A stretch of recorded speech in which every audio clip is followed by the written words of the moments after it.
Welcome to Kenton Teaches. Enjoy the video. You begin by confirming prerequisites: a signed-in Google account and internet. Open Settings and go directly to Accounts, select your Google account, and enable Contacts Sync. You'll want Contacts permission granted for the Contacts app, so make sure apps aren't blocked.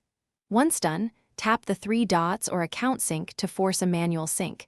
This starts sending local contacts to Gmail's cloud. This step ensures your device is the source and Gmail is the destination for synced entries.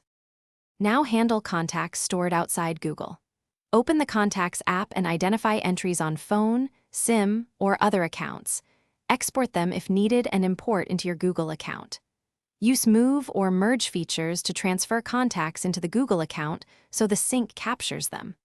Once imported, clean duplicates and apply labels or groups to organize. This avoids overwriting or fragmentation. Make sure Account Selection says Google when saving new contacts, so future additions sync automatically.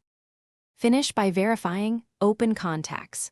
Google.com on a browser or refresh the Contacts app to confirm your entries are present. If some contacts are missing, go to Settings, right arrow Accounts, right arrow Google, and tap Sync Now to force a full sync.